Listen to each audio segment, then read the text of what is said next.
Fantazija projekt je imao više dijelova. Obuhvaćao je Fantazija vodeni park, zabavni park, sportski park i hotel.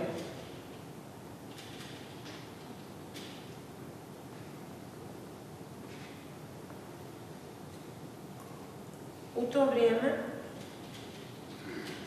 već su postojali razvijeni marketing, financije,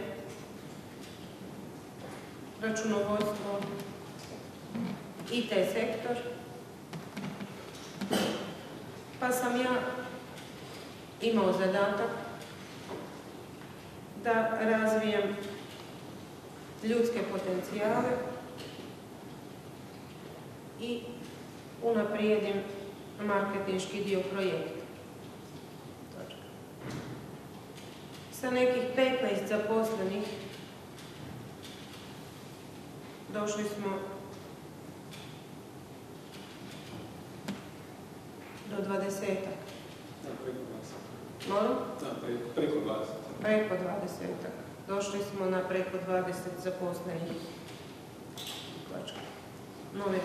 Procijenjena vrijednost cijelog projekta, odnosno cijele investicije, bilo je oko 135 do 150 milijuna eura. U vrijeme kada sam ja došao, bio je izrađen detaljni plan uređenja za vodeni park,